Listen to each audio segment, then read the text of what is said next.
Hello, welcome to the conceptual IAS.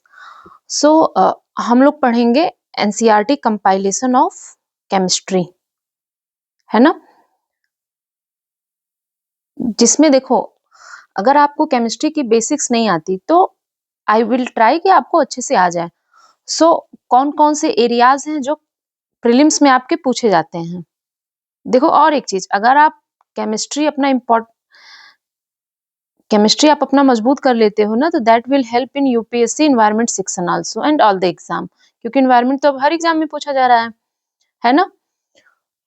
तो देखते हैं, पहले हम जान लेते हैं कि कहाँ कहाँ से क्वेश्चंस पूछते हैं, ठीक है।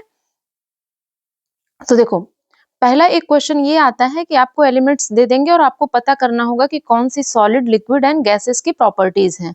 Clear distinction between solid, liquid and gas. अच्छा, सेकंड क्वेश्चन ये आता है कि लुईस एसिड और लुईस बेस, आपको 4 ऑप्शन दे दिए और आपको पूछेगा कि अच्छा बताइए इसमें कौन सा लुईस एसिड है या लुईस बेस है, या एसिड या बेस क्या है ना। और साल्ट क्या होता है, अम्ल क्या होते हैं, लवण क्या होते हैं, क्षार क्या होते हैं, क्या अंतर होता है। एंड कभी कभी आता है कि इसमें से कौन सी केमिकल चेंज है, इसमें से फिजिकल चेंज है। बहुत सारे एग्जाम में, यूपीएससी 2014, बीपीएससी में 4 ऑप्शन दे के chemical and physical change, and even UPPCS में भी बहुत पूछा जा चुका है। और आपका आता है, एक क्वेश्चन आते हैं आपके एलोट्रोप्स ऑफ कार्बन से, कार्बन के जो एलोट्रोप्स होते हैं उनसे, है ना। छठवां क्वेश्चन आता है आपका, देखो किसी भी एटम के बेसिक के बारे में, किसी भी एटम का बेसिक। अब एटम का बेसिक्स मतलब कि प्रोटॉन, न्यूट्रॉन, इलेक्ट्रॉन कहाँ होते हैं, है ना। और फर्दर हम लोग पढ़ेंगे कि एजीमुथल क्वांटम नंबर क्या होता है, प्रिंसिपल क्वांटम नंबर क्या होता है, so on. What are the metal, metal क्या होते हैं, नॉन मेटल क्या होते हैं, धातु अधातु क्या होते हैं, उनकी प्रॉपर्टीज। एंड फिर हम लोग पढ़ेंगे सेपरेशन ऑफ सब्सटेंसेस। देखो, सेपरेशन ऑफ सब्सटेंसेस फिजिक्स में भी आपका आता है, केमिस्ट्री में भी आता है। तो केमिस्ट्री में जैसे हम लोग केमिस्ट्री में ओर के बारे में पढ़ेंगे, फिजिक्स में वो डिफरेंट होता है, ठीक है। फिर हम लोग पढ़ेंगे ऑयलाइज के बारे में। एंड फिर हम लोग पढ़ेंगे कार्बन के कौन कौन से कंपाउंड होते हैं, सीएनजी का कौन सा कंपोनेंट होता है। और तो पहला इसमें चैप्टर है atomic structure and radio activity, जिसमें आप डाल्टन की एटॉमिक थियरी क्या थी, एटॉमिक मॉडल रदरफोर्ड ने क्या मॉडल दिया, बोरबरी ने क्या मॉडल दिया, किसी भी एटम के क्या कैरेक्टरिस्टिक होते हैं, एटॉमिक स्पीसीज कितने टाइप की होती है, किसी भी एटम का स्ट्रक्चरल फीचर्स क्या होता है, वैलेंसी, वैलेंसी क्या होती है, संयोजकता, मॉलिक्यूलर मास क्या होता है, मोल कॉन्सेप्ट्स क्या होते हैं, radio activity, physical changes, chemical changes पढ़ेंगे, चेंजेस मैटर, टिंडल इफेक्ट क्या होता है, सेपरेशन ऑफ सब्सटेंस। फिर हम पढ़ेंगे केमिकल रिएक्शंस, केमिकल रिएक्शन क्या होते हैं, ऑक्सीडेशन का मतलब क्या होता है, रिडक्शन का क्या मतलब होता है, पीरियोडिक क्लासिफिकेशन ऑफ एलिमेंट करेंगे, development of periodic table, Mendeleev की आर सारणी, मॉडर्न पीरियोडिक टेबल। फिर हम लोग मूव करेंगे, क्या होते हैं आपके एसिड क्या होते हैं, बेस क्या होता है, साल्ट, एसिड, बेसिस, इंडिकेटर क्या होते हैं, आपने पढ़ा होगा इंडिकेटर्स के बारे में। जैसे लिटमस पेपर ब्लू को रेड करता है या रेड को ब्लू करता है ना। Importance of pH, pH level क्या होता है और ये कैसे एसिड या बेस को डिफाइन करता है ना। अगर आपको कोई एलिमेंट या कंपाउंड कुछ भी दे दिया जाए और आपको पता करना हो कि ये एसिड है या बेस है, how do you know. Buffer solution क्या होते हैं, साल्ट क्या होता है, मेटल्स, फिजिकल प्रॉपर्टी मेटल की क्या होती है, केमिकल प्रॉपर्टी क्या होती है, अलाइज क्या होते हैं, और कुछ इंपॉर्टेंट मेटल जो हम डेली लाइफ में यूज करते हैं। देन नॉन मेटल में हम same physical, chemical, carbon, hydrogen, noble gas. Noble gas कौन कौन से होते हैं ये आपको याद रहने चाहिए, नोबल गैस होते क्या हैं, तो आप ट्रिक के साथ इसको याद कर सकते हो, आई विल टेल। देन हम पढ़ेंगे carbon compound,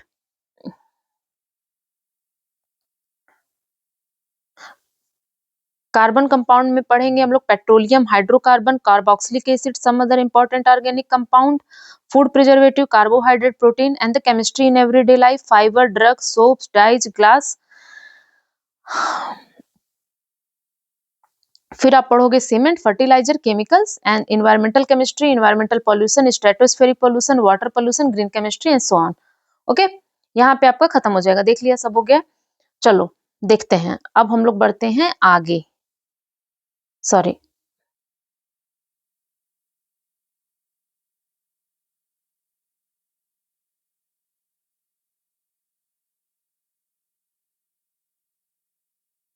so there is promotion of 30 second. एक हम लोग का प्रोग्राम चल रहा है फॉर यूपीएससी मेंस 500, जिसमें आपको मिलते हैं 100 test paper and every paper contain 5 question. तो टोटल आपको 500 क्वेश्चन मिलते हैं which will be valid for 1 year. अगर आप अभी लेते हो तो आपका 1.5 ईयर तक वैलिड रहेगा। 500 टॉपिक वाइज आंसर राइटिंग आपको मिलेगा, जिसमें जीएस इंक्लूडेड होंगे और एसए इंक्लूड होगा। For prelims you can get the at 5,000 price and for mains it is in 15,000 with, अगर आप वन टाइम पे करते हो तो 20% डिस्काउंट के साथ। देखो आप कितना भी पढ़ते हो, अगर आप आंसर राइटिंग नहीं करते तो आपको पता नहीं चलेगा आप क्या पढ़ रहे हो। और ये हमारा जो मेंस का प्रोग्राम है, आप इसका डेमो जो हमारी कॉपियां चेक होती हैं वो टेलीग्राम पे प्राप्त कर सकते हो। कॉन्टेक्ट नंबर ऑफिशियल आपका यहाँ दिया हुआ है। आप इस टेस्ट सीरीज में आपको मिलता है साइनॉप्सिस, इवैल्यूएशन जो इंटरव्यू गिविंग कैंडिडेट के द्वारा दिया गया होगा, model answer and discussion, plus 150 hour आपको इन डेप्थ डिस्कशन मिलेगा। जो भी आप टेस्ट पेपर लिखोगे 2 दिन में आप अपनी कॉपी सबमिट करोगे, इवैल्यूएटर आपको विद इन 72 आवर्स चेक करके देंगे कॉपी एंड उसके बाद एक जूम डिस्कशन होगी सारे कैंडिडेट्स की और आपके जो क्वेरीज हैं वो सॉल्व किए जाएंगे सो दैट आप आगे के टेस्ट में अच्छा परफॉर्म करो। और ये आपका साल भर प्रोग्राम चलता रहेगा जब तक आप अपने 100 टेस्ट पेपर 500 क्वेश्चन के नहीं लिखते हो। ये जो क्वेश्चंस हैं इसमें क्वेश्चन हमारे द्वारा डिजाइन किए जाएंगे, उसमें पीवाईक्यू इंक्लूडेड रहेगा and they will be topic wise. Polity के कुछ पेपर्स रहेंगे, कुछ इकोनॉमिक के पेपर रहेंगे, कुछ एनवायरमेंट के रहेंगे। सो हो गया, शायद 30 सेकंड से ज्यादा ले लिया। बढ़ते हैं आगे। तो चलो आगे हमें क्या देखना है, atomic structure and radio activity. ठीक है, देखो एग्जाम पॉइंट व्यू से ही पढ़ेंगे। तो पहली जो एटॉमिक थ्योरी आई डाल्टन की, ठीक है, केमिस्ट्री में सबसे पहले एटॉमिक थ्योरी किसकी आई, डाल्टन की। तो डाल्टन ने एटॉमिक थ्योरी दिया जिसे क्या कहते हैं, डाल्टन की एटॉमिक थ्योरी। और उन्होंने इस थ्योरी में ये कहा, डाल्टन ने क्या कहा अपनी थ्योरी में कि कोई भी मैटर जो है, कोई भी मैटर चाहे वो एलिमेंट हो, चाहे कंपाउंड हो या मिक्सचर हो, एलिमेंट कंपाउंड या मिक्सचर तीनों में क्या अंतर होता है कमेंट में बताइएगा। तो कोई भी matter whether it is an element compound या मिक्सचर वो कंपोज्ड होता है स्मॉल पार्टिकल का, जिसे हम क्या कहते हैं, एटम्स।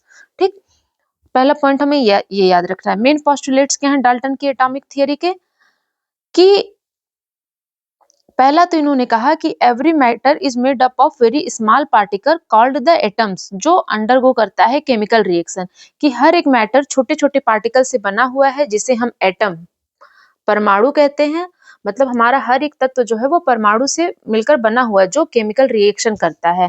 एटम्स क्या होते हैं, एटम्स जो हैं वो इंडिविजुअल पार्टिकल होते हैं। इंडिविजुअल मतलब उन्हें तोड़ा नहीं जा सकता है, न तो वो क्रिएट होते हैं, न तो वो क्रिएट होते हैं किसी भी केमिकल रिएक्शन में, न तो डिस्ट्रॉय होते हैं, न वो उत्पन्न होते हैं न खत्म होते हैं। ठीक है, फिर डाल्टन ने कहा कि किसी भी एलिमेंट के जो एटम्स होते हैं वो आइडेंटिकल होते हैं मास के as well as in chemical property. अगर कोई भी एलिमेंट्स दिया गया है हमें, सोडियम है, मैग्नीशियम है, तो जो सोडियम के एटम होंगे या मैग्नीशियम के एटम्स होंगे वो मास में आइडेंटिकल होंगे, कि सोडियम का परमाणु क्रमांक कुछ है, मैग्नीशियम के एटम का परमाणु क्रमांक कुछ है, और उनकी केमिकल प्रॉपर्टीज क्या होगी, आइडेंटिकल होगी। ठीक है, डिफरेंट एलिमेंट्स, जैसे अगर हमने ले लिया सोडियम, ले लिया एल्यूमिनियम या कोई भी एलिमेंट ले लिया, उनके जो एटम्स हैं उनके मास क्या होते हैं, डिफरेंट होते हैं, अभी मैंने बताया। और केमिकल प्रॉपर्टीज क्या होती हैं, डिफरेंट होती हैं। एटम्स देखो पहला कह रहा है कि किसी भी गिवन एलिमेंट में, जैसे सोडियम दिया है तो उसके जो एटम्स होंगे, उनके जो एलिमेंट जो एटम्स हैं उनके मासेस क्या होंगे, आइडेंटिकल होंगे, और केमिकल प्रॉपर्टीज क्या होगी, आइडेंटिकल होगी। लेकिन अगर हम डिफरेंट एलिमेंट ले लिए, सोडियम ले लिया, एल्यूमिनियम ले लिया, तो उनके एटम्स का मासेस क्या होता है, डिफरेंट होता है, और दोनों की केमिकल प्रॉपर्टीज डिफरेंट होगी। एटम्स अगर ratio of small whole number में कंबाइंड होते हैं तो वो कंपाउंड फॉर्म करते हैं। तो कंपाउंड और मिक्सचर में क्या अंतर होता है, देखो मिक्सचर जैसे कि चीनी का मिश्रण हो गया, नमक का मिश्रण हो गया, लेकिन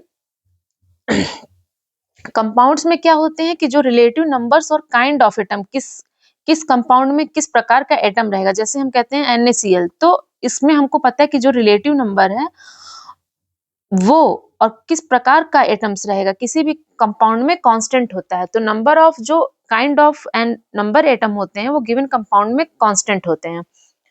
जैसे अगर हम कहते हैं MgSO4, तो इसमें कितने एटम रहेंगे, कांस्टेंट रहेगा। NaCl में कितने सोडियम और क्लोरीन के एटम है, ये कांस्टेंट होगा। ओके, सब एटॉमिक पार्टिकल क्या होते हैं, तो 20वीं सेंचुरी के पास 3 साइंटिस्ट आए।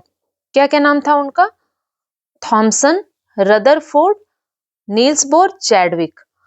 तो उन्होंने जो है सब एटॉमिक पार्टिकल के बारे में बताया। ठीक, अब हमको ये पता होना चाहिए कि इलेक्ट्रॉन के बारे में किसने बताया, प्रोटॉन के बारे में किसने बताया, न्यूट्रॉन के बारे में किसने बताया। तो there is a trick. Trick क्या है आपकी, ईट पर नाच। किस पे नाचना है, ईट पे। E for electron, T for Thomson, P for proton, R for Rutherford, N for neutron, C for Chadwick। तो इलेक्ट्रॉन की खोज के बारे में चलो देखते हैं कुछ, है ना।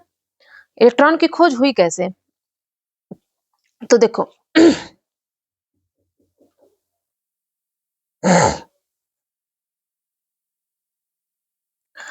तो बहुत सारे साइंटिस्ट, मेनली जिसमें फैराडे का नाम आता है, उन्होंने क्या किया कि एक पार्सली इवैक्यूएटेड ट्यूब लिया, जिसे हम कहते हैं कैथोड रे डिस्चार्ज ट्यूब। अभी आप विकिपीडिया पे सर्च करके देख लो कैथोड रे डिस्चार्ज ट्यूब होता क्या है। तो फैराडे जी जो थे, उन्होंने कैथोड रे डिस्चार्ज ट्यूब लिया, CRT लिया, और उसमें जो है उन्होंने एक इलेक्ट्रिकली चार्ज पार्टिकल का स्टडी किया। तो इसमें इन्होंने क्या किया कि देखा कि अगर सफिशिएंटली हम वोल्टेज हाई रखते हैं, व्हेन सफिशिएंटली हाई वोल्टेज रखते हैं और प्रेशर को लो रखते हैं, तो हमें दिखता है कि एक हमने ट्यूब लिया और उसमें अगर हमने वोल्टेज विभवांतर को ज्यादा रखा, प्रेशर को कम रखा, तो हमने देखा कि एक स्ट्रीम ऑफ पार्टिकल ओरिजिनेट होता है जो निगेटिव डायरेक्शन से पॉजिटिव की तरफ जाता है। ये जो निगेटिव इलेक्ट्रोड है इसे हम कहते हैं कैथोड, और ये जो पॉजिटिव इलेक्ट्रोड है इसे हम कहते हैं एनोड। ठीक है, तो इस जो ओरिजिनेटेड पार्टिकल है इन्होंने इसको कहा कैथोड रे या कैथोड रे पार्टिकल, जो निगेटिव डायरेक्शन से आ रहा था। लेकिन इसमें फैराडे जी ने ये कहा कि ये जो रेज है ये विजिबल नहीं है, लेकिन ये बस इसमें ये स्टडी किया जा रहा है कि कोई रेज है जो पॉजिटिव की तरफ आ रही है निगेटिव चार्ज से।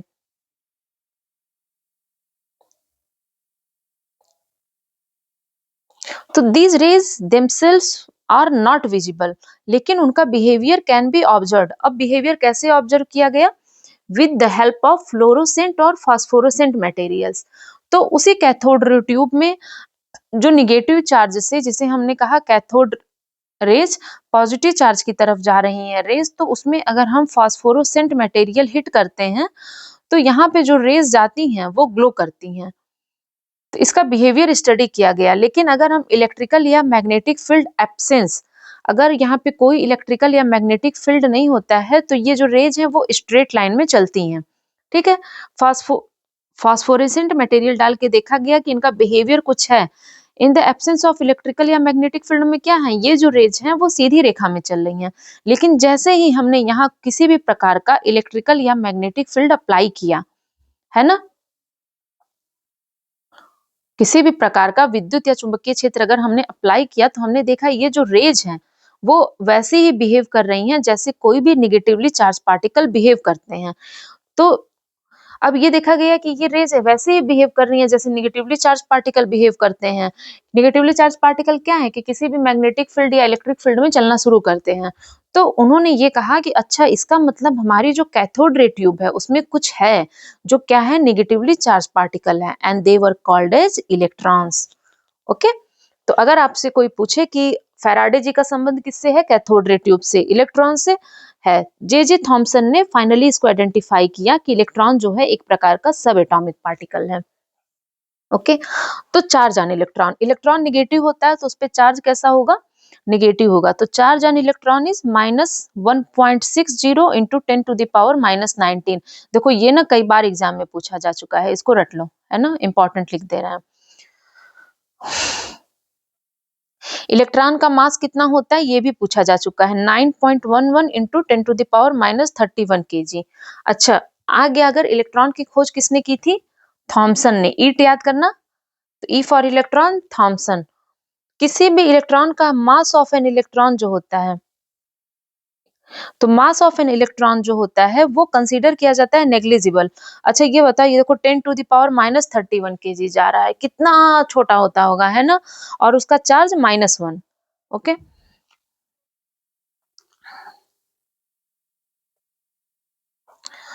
तो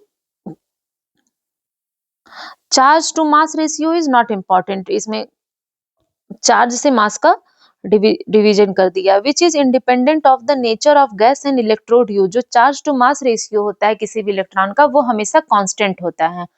ठीक है, कौन सी गैस है, कौन सा इलेक्ट्रोड यूज हुआ, इससे नहीं मतलब है। प्रोटॉन, अब डिस्कवरी ऑफ प्रोटॉन किसने की? तो ईट पर, प से हो गया प्रोटॉन, आर से हो गया रदरफोर्ड। तो ई गोल्डस्टीन ने 1886 के आसपास एक नया रेडिएशन की स्टडी की जिसे हम कहते हैं कैनाल रेज। तो उन्होंने, गोल्डस्टीन ने ये देखा कि ये जो रेस थी वो पॉजिटिवली चार्ज रेस थी, जिसने, इस पॉजिटिवली चार्ज ने अनेदर दूसरे सब एटॉमिक पार्टिकल की खोज की जिसे कहा गया कि प्रोटॉन। इस जो सब एटॉमिक पार्टिकल था इसमें ये देखा गया कि इसमें एक चार्ज है जिसका मैग्नीट्यूड इक्वल है, किसके इक्वल है? जितना इलेक्ट्रॉन के चार्ज पे मैग्नीट्यूड है उतना ही इसके भी चार्ज पे मैग्नीट्यूड है, लेकिन इलेक्ट्रॉन के चार्ज पे -1.6 था, प्रोटॉन के चार्ज पे +1.6 है।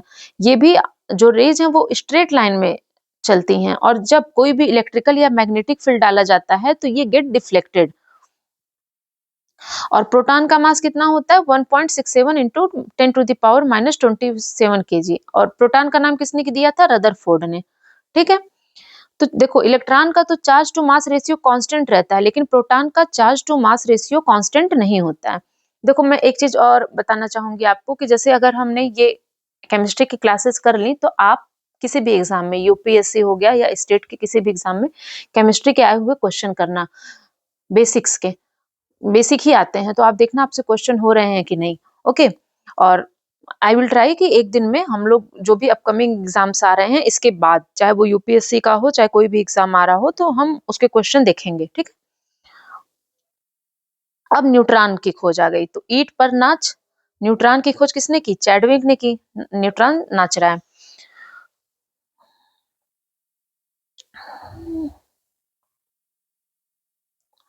देखो जब fast moving alpha particle collide करता है बेरिलियम सीट पे, तो जो इलेक्ट्रिकली न्यूट्रल पार्टिकल एमिटेड होते हैं जिनका मास स्लाइटली लेसर देन होता है मास ऑफ प्रोटॉन्स के, और इन्हें हम कहते हैं न्यूट्रॉन। चैडविक ने न्यूट्रॉन की खोज की थी। Not important.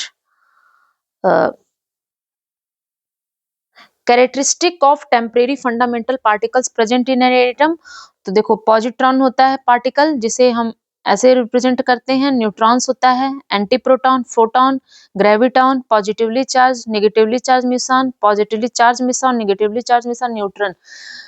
ये अपने से पढ़ लेना, ठीक है, इतना इंपॉर्टेंट नहीं है। उसमें जो आपका इंपॉर्टेंट है ज्यादा, ये आप साइंस टेक में बेसिक में पढ़ोगे। आप जो फंडामेंटल पढ़ रहे हो उसमें आपको 3 सब एटॉमिक पार्टिकल याद करने हैं, प्रोटॉन, इलेक्ट्रॉन एंड न्यूट्रॉन। और बाकी ये पढ़ लेना, पॉजिट्रॉन की खोज किसने की थी? एंडरसन ने। इसमें हमको नहीं बताने की जरूरत है, रट्टा मार है। अब देखो, अब हम पढ़ेंगे एटॉमिक मॉडल के बारे में। एटॉमिक मॉडल किसने दिया? तो पहले यहाँ थॉमसन जी, थॉमसन ने दिया थॉमसन का एटॉमिक मॉडल। उन्होंने क्या कहा? उन्होंने कहा वाटरमेलन मॉडल किससे रिलेटेड है? तो आ जाएगा थॉमसन के मॉडल में। तो उन्होंने ये कहा कि हमारा ये जो एटम है ना, आप जो एटम बार बार कह रहे हैं, इसे कंसीडर किया गया कि एटम एक क्या है? गोला है, स्फेयर है, जिसमें जो आपके पॉजिटिवली चार्ज पार्टिकल हैं जिनपे धन चार्ज है वो यूनिफॉर्मली डिस्ट्रीब्यूटेड हैं। पॉजिटिवली चार्ज क्या है? यूनिफॉर्मली डिस्ट्रीब्यूटेड हैं, और उनके अंदर निगेटिव चार्ज धसा हुआ है। ठीक, तो in this model atom is considered as a sphere in which positively charged particles are uniformly distributed और negatively charged particles क्या हैं? उसमें embedded हैं।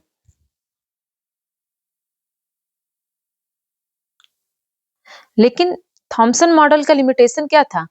थॉमसन का मॉडल ये नहीं बता पाया कि अगर किसी भी एटम की हम बात कर रहे हैं, पॉजिटिवली चार्ज है अंदर और उसमें निगेटिवली चार्ज एम्बेडेड है, तो एटम स्टेबल कैसे है? Second, this model could not explain कि जो रिजल्ट आया था रदरफोर्ड का, उसको भी ये एक्सप्लेन नहीं कर सका। तो अब हम देखते हैं कि रदरफोर्ड का मॉडल है क्या, है ना? तो रदरफोर्ड का मॉडल प्रपोज किया गया था रदरफोर्ड और उनके student Geiger and Marsden. Rutherford का मॉडल किस पे बेस्ड था? अल्फा पार्टिकल स्कैटरिंग एक्सपेरिमेंट पे। तो रदरफोर्ड के मॉडल की क्या थियरी है? ठीक, रदरफोर्ड का मॉडल जो है वो आपका न्यूक्लियर मॉडल है किसी भी एटम का। देखो इसकी थियरी हमको याद होनी चाहिए। पहली थियरी है, रदरफोर्ड ने कहा कि देखो थॉमसन जी, हम आपको दूसरी चीज बताते हैं। पहली चीज हम आपको ये बताते हैं कि एक पॉजिटिवली चार्ज एटम के अंदर एक positively charge highly dense centre होता है। अगर कोई एटम है तो उसके अंदर एक पॉजिटिवली चार्ज, ये पॉजिटिवली चार्ज डेंस सेंटर होगा जिसको हम कहेंगे न्यूक्लियस। ठीक है, नियरली जो किसी भी एटम का होल मास होता है वो रिसाइड करता है न्यूक्लियस के अंदर, अकॉर्डिंग टू रदरफोर्ड मॉडल। फिर उन्होंने कहा कि अब इसमें जो इलेक्ट्रॉन है ना, ये इसके चारों ओर घूमते हैं, न्यूक्लियस के चारों ओर विथ वेरी हाई स्पीड। बहुत सी तेज स्पीड में इलेक्ट्रॉन जो है न्यूक्लियस के चारों ओर एक सर्कुलर पाथ में घूमते हैं, और ये जो पाथ हैं इनको हम कहते हैं ऑर्बिट्स। और जो इलेक्ट्रॉन बाहर घूम रहे हैं न्यूक्लियस के एंड द न्यूक्लियस, ये दोनों, ये है आपका न्यूक्लियस, ये है आपका इलेक्ट्रॉन। तो ये इलेक्ट्रॉन और न्यूक्लियस जो हैं वो आपके हेल्ड हैं by the electrostatic force of attraction. ठीक है, न्यूक्लियस जो है उसकी साइज बहुत स्मॉल होती है as compare to size of the atom. ठीक, लेकिन अब इनके में भी कुछ कमियां आ गई, तब तो अगला मॉडल आया होगा। तो लिमिटेशन ऑफ रदरफोर्ड मॉडल क्या है? रदरफोर्ड का जो मॉडल है ये भी नहीं एक्सप्लेन कर सका स्टेबिलिटी ऑफ द एटम, कि जब चार्ज इलेक्ट्रॉन जो हैं वो मूव कर रहे हैं under the force of positively charge nucleus. और दूसरा इनका मॉडल ये कहता है कि जब देखो यहाँ पे जब न्यूक्लियस है, बाहर इलेक्ट्रॉन ऐसे ऐसे घूम रहे हैं, तो चार्ज पार्टिकल जो हैं वो एनर्जी को रेडिएट करेंगे। तो अगर एनर्जी रेडिएट कर रही है चार्ज पार्टिकल के द्वारा, तो रिवॉल्विंग इलेक्ट्रॉन क्या है, कुछ समय बाद अगर उनकी एनर्जी रिलीज हो गई तो उनको न्यूक्लियस में उनको गिर जाना चाहिए, लेकिन ऐसा नहीं होता है। तो ये समझा नहीं सकी, ये इनका लिमिटेशन था। तो बोर का मॉडल, अब आया बोर बाबा। तो बोर बाबा, नील्स बोर ने जो है मॉडल दिया, नील्स बोर का एटॉमिक मॉडल। तो नील्स बोर ने कहा कि इलेक्ट्रॉन जो है वो सारी कक्षाओं में नहीं घूमते हैं। उन्होंने कहा रदरफोर्ड जी, इलेक्ट्रॉन, अगर आप ये कह रहे हो कि यहाँ न्यूक्लियस है, पॉजिटिवली चार्ज न्यूक्लियस है, और इसके बाहर इलेक्ट्रॉन घूम रहे हैं, इस न्यूक्लियस में है प्रोटॉन, तो इसमें जो इलेक्ट्रॉन है ये सारी सॉरी, इसमें जो इलेक्ट्रॉन है ये सारी कक्षाओं में नहीं घूम रहे हैं, they are revolving only in certain special orbit. और उस स्पेशल ऑर्बिट को हम कहते हैं डिस्क्रीट ऑर्बिट ऑफ इलेक्ट्रॉन। जिस स्पेशल ऑर्बिट में इलेक्ट्रॉन घूमते हैं उनको हम कहते हैं डिस्क्रीट ऑर्बिट ऑफ इलेक्ट्रॉन। और जब इलेक्ट्रॉन इन डिस्क्रीट ऑर्बिट में घूमते हैं तो उनकी एनर्जी रेडिएट नहीं होती है, इस वजह से वो नहीं गिर रहे हैं न्यूक्लियस में। और इस ऑर्बिट या सेल को हम कहते हैं एनर्जी लेवल। तो इस एनर्जी लेवल को हम प्रेजेंट करते हैं KLMN से। N के लिए हम K की वैल्यू 1 होगी, L के लिए N की वैल्यू 2 होगी, M के लिए N की वैल्यू 3 होगी, N के लिए 4 होगी। ठीक है, चलो अब आते हैं हम बेसिक, जहां से क्वेश्चन आपके एग्जाम में आते हैं। कैरेक्टरिस्टिक ऑफ एन एटम, चलो चलो ऊपर हो जाओ। देखो किसी भी एटम का कैरेक्टरिस्टिक, तो एटॉमिक नंबर क्या होता है? एटॉमिक नंबर हिंदी मीडियम वाले अपना लिख लीजिए आप, परमाणु क्रमांक। यार देखो ये ना पॉसिबल नहीं है कि दोनों मीडियम की एक साथ क्लास हो पाए, तो थोड़ा थोड़ा आप लोग एफर्ट लगा लो। एटॉमिक नंबर क्या होता है? जो नंबर ऑफ प्रोटॉन्स होते हैं। अभी हमने पढ़ा था कि अगर कोई भी एटम है, ये होता है न्यूक्लियस सेंटर में, यहाँ प्रोटॉन होते हैं न्यूक्लियस में, और यहाँ होता है न्यूट्रॉन न्यूक्लियस के अंदर, और चारों ओर चक्कर लगाते रहते हैं बाहर न्यूक्लियस के इलेक्ट्रॉन एक सर्कुलर स्पेशल ऑर्बिट में। ठीक है, तो ये जो न्यूक्लियस है इसके अंदर जितने प्रोटॉन है, यही क्या होता है? एटॉमिक नंबर होता है।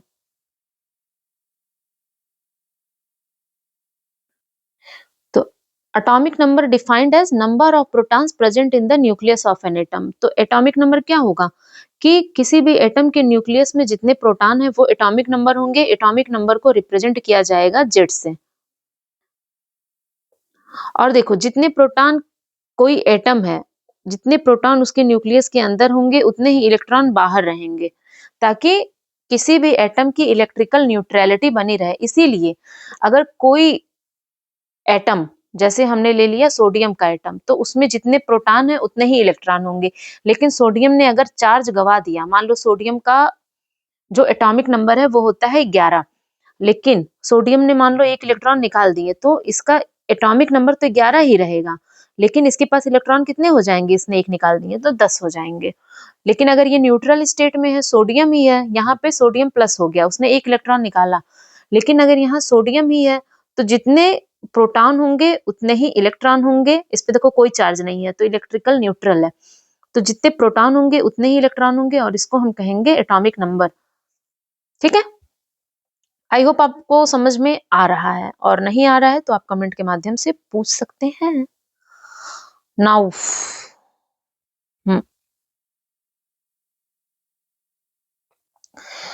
तो एटॉमिक नंबर आपका होता है number of protons in the nucleus is equal to number of electrons in an atom.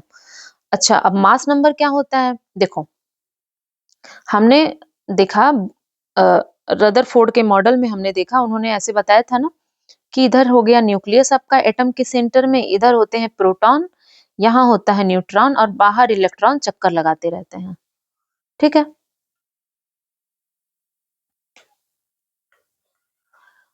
Mass number आपका होता है जितने ये प्रोटॉन है और न्यूट्रॉन है, इनको अगर हम जोड़ दें, न्यूक्लियस के अंदर वाले को हम जोड़ दें, तो इसको हम क्या कहते हैं? मास नंबर कहते हैं, परमाणु भार। तो मास नंबर को ए से रिप्रेजेंट किया जाता है। अब ए क्या हो जाएगा आपका? Number of protons plus number of neutron, और नंबर ऑफ प्रोटॉन क्या होता है? नंबर ऑफ प्रोटॉन होता है आपका एटॉमिक नंबर के बराबर प्लस नंबर ऑफ न्यूट्रॉन, तो ये आपका हो गया मास नंबर, है ना।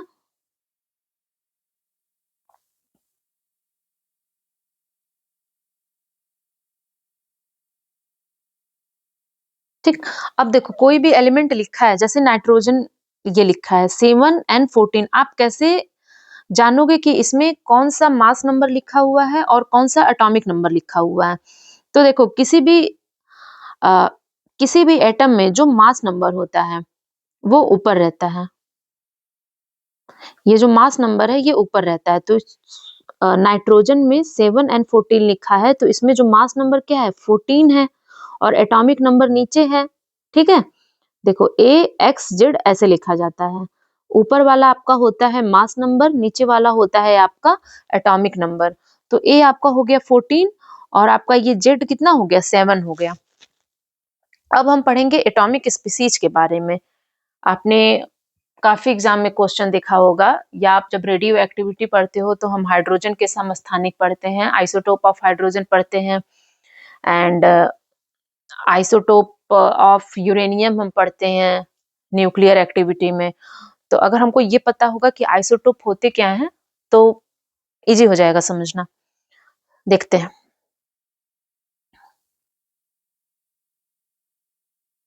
Types of atomic species. ठीक है, आइसोटोप क्या होते हैं?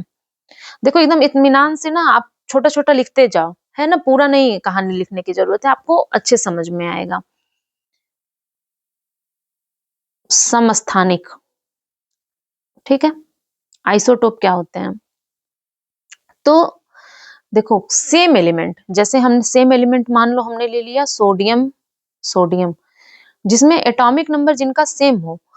एटॉमिक नंबर हम कहाँ रिप्रेजेंट करते हैं? ये नीचे वाला एटॉमिक नंबर होता है, ऊपर वाला क्या होता है आपका? मास नंबर होता है। तो सेम एलिमेंट्स के एटम्स, सोडियम के ही हमने अलग अलग एटम ले लिए जिसमें एटॉमिक नंबर सेम होगा लेकिन मास नंबर डिफरेंट होगा, उसे हम कहेंगे आइसोटोप्स। समस्थानिक क्या होते हैं कि परमाणु क्रमांक तो सेम है आपका, लेकिन परमाणु भार जो है वो अलग है। तो हम देखते हैं हाइड्रोजन के 3 आइसोटोप हैं। तो देखो ये नीचे वाला आपका रिप्रेजेंट कर रहा है, नीचे वाला किस चीज को रिप्रेजेंट कर रहा है? एटॉमिक नंबर को, है ना। यहाँ पे तो एटॉमिक नंबर तीनों का क्या है? 1 1 1। लेकिन ये ऊपर वाला जो है ये किस चीज को रिप्रेजेंट कर रहा है? मास नंबर को। और यहाँ पे मास नंबर क्या है? यहाँ पे 1H1 है, तो हाइड्रोजन का जो मास नंबर है हाइड्रोजन के एटम का 1 है, यहाँ पे क्या है 2 है, यहाँ पे 3 है। अभी हम लोगों ने ऊपर पढ़ा था, देखो यहाँ पे कैसे रिप्रेजेंट किया जा रहा है। ये जेड आपका क्या बता रहा था? एटॉमिक नंबर, ए बता रहा था मास नंबर, मतलब ये हो गया परमाणु क्रमांक, ये हो गया परमाणु भार, है ना? मुझे लग रहा है आपको समझ में आ रहा होगा। अब देखो आइसोबार्स क्या होते हैं? संभारिक। देखो हिंदी मीडियम वालों के लिए ना हम ब्रैकेट में लिख दे रहे हैं। तो अगर हमने डिफरेंट एलिमेंट ले लिया, अगर हमने अलग प्रकार के तत्व ले लिए जिसमें मास नंबर क्या है? सेम है, हमारा जो परमाणु भार है, तो ये ऊपर वाला आपका होता है परमाणु भार, तो ये क्या है? सेम है, लेकिन एटॉमिक नंबर क्या है? डिफरेंट है। यहाँ पे आर्गन का एटॉमिक नंबर है 18, यहाँ पे कैल्शियम का 18, कैल्शियम का एटॉमिक नंबर है 20। तो एटॉमिक नंबर आपका क्या है? डिफरेंट है, तो इसे हम कहते हैं आइसोबार्स। Now isotone. आइसोटोन वो एटम्स होते हैं जिसमें एटॉमिक नंबर क्या होते हैं? डिफरेंट होते हैं। और मास नंबर क्या होता है? देखो आइसोटोन तो न्यूट्रॉन, टोन याद कर लो, तो आइसो मतलब हो गया सेम और टोन न्यूट्रॉन, तो जिसमें सेम न्यूट्रॉन होंगे। हमको एटॉमिक नंबर मास नंबर से मतलब ही नहीं, जिसमें न्यूट्रॉनों की संख्या सेम हो। अब न्यूट्रॉन की संख्या हम कैसे निकालेंगे? 1s3। अगर मान लो दो एलिमेंट आपको दे दिया और पूछा कि इसमें से कौन कौन से आइसोटोन है, तो आपको तो न्यूट्रॉन की संख्या पता करनी पड़ेगी। और न्यूट्रॉन की संख्या पता करने के लिए आपको कैसे पता होना चाहिए? ए इज इक्वल टू होता है जेड प्लस एन, तो एन इक्वल टू क्या हो जाएगा आपका? ए माइनस जेड। तो एच में जो है ए में से ए माइनस जेड करो तो एच में कितने न्यूट्रॉन है? दो हैं। हीलियम में कितने हैं? दो हैं। तो इसका मतलब न्यूट्रॉन की संख्या हाइड्रोजन और हीलियम में सेम है, तो ये क्या हुआ? आइसोटोन हुआ। आइसो इलेक्ट्रॉन, आइसो मतलब सेम, इलेक्ट्रॉन मतलब सम इलेक्ट्रॉनिक, इलेक्ट्रॉनों की संख्या समान है। अब हम देखो, इसमें तो इसने लिख दिया है कि ये इसमें सबके पास 10 इलेक्ट्रॉन है, लेकिन कुछ लोगों के ऊपर से घूम जाएगा। अच्छा देखते हैं कैसे। देखो फ्लोरीन को पकड़ लेते हैं हम और सोडियम को पकड़ लेते हैं। अब हम देखते हैं इसके पास कैसे सेम इलेक्ट्रॉन है। फ्लोरीन का परमाणु क्रमांक होता है आपका एटॉमिक नंबर होता है 9, और सोडियम का होता है आपका mass number 11। I think I am right.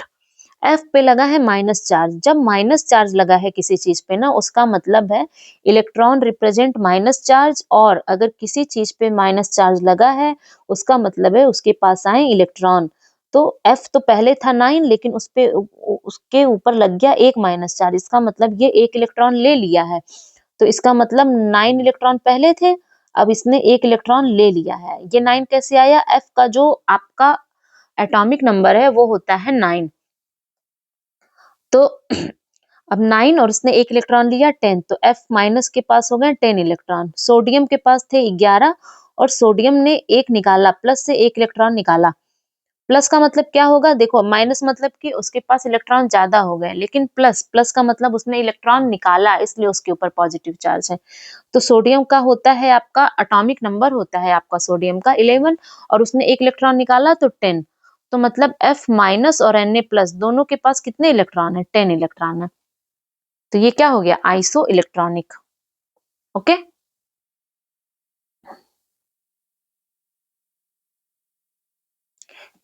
किसी भी एटम का स्ट्रक्चरल फीचर क्या होता है? तो देखो सेल्स क्या होते हैं, सब सेल्स क्या होते हैं। इलेक्ट्रॉन अभी हमने पढ़ा था सर्कुलर पाथ में घूमते रहते हैं, एक डिफिनिट एनर्जीज के सर्कुलर पाथ होते हैं, उसे हम क्या कहते हैं? सेल कहते हैं। और जो सेल होता है ना, जैसे हमने पढ़ा था न्यूक्लियस है, बीच में प्रोटॉन है, न्यूट्रॉन है और इलेक्ट्रॉन क्या है? चारों ओर घूम रहे हैं सर्कुलर पाथ में। तो हर ये जिस सर्कुलर पाथ में घूम रहा है, देखो के हो गया, एल हो गया, इसका हमने एम नाम दे दिया, इसका एन नाम दे दिया। तो डिफरेंट ये जो ऑर्बिट है इनकी हर एक की एनर्जी क्या होगी? एक दूसरे से अलग होगी, लेकिन के की एनर्जी सेम होगी, एल की अपने ऑर्बिट में सेम होगी, एम की सेम होगी, डेफिनेट एनर्जी होगी। तो इन ऑर्बिट्स को हमने रिप्रेजेंट किया के एल एम एन से, और हर एक जो ऑर्बिट है उसके अंदर जो है एक या ज्यादा सबसेल होते हैं, तो उसको हम रिप्रेजेंट करते हैं एस पी डी एफ से। ठीक है।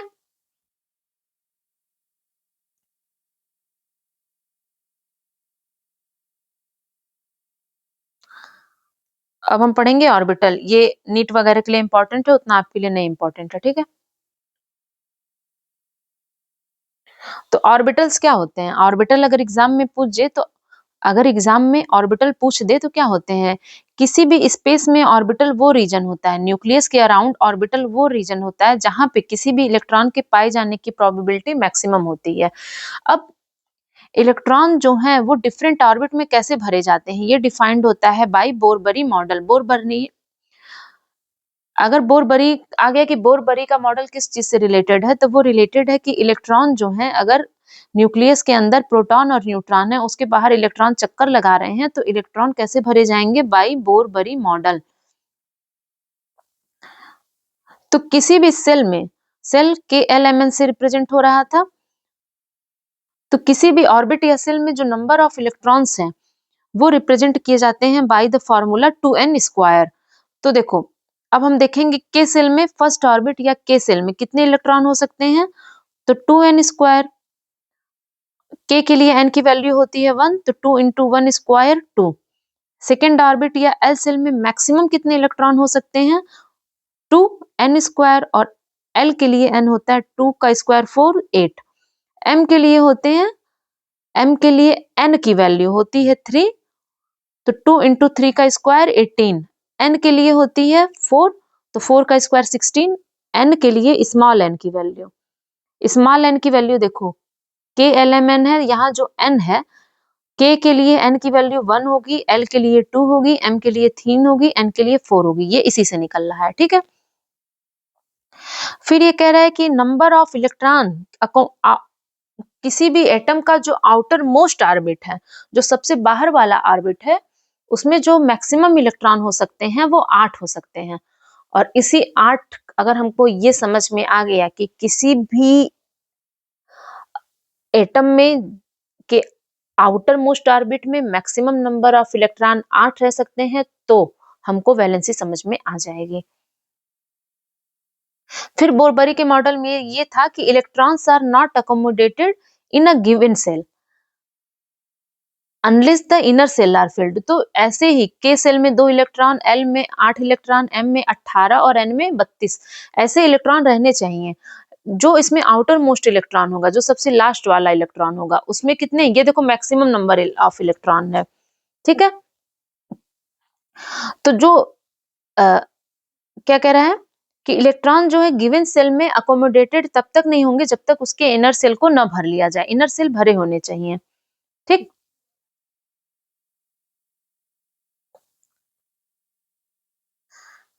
चलो, नॉट इम्पोर्टेंट।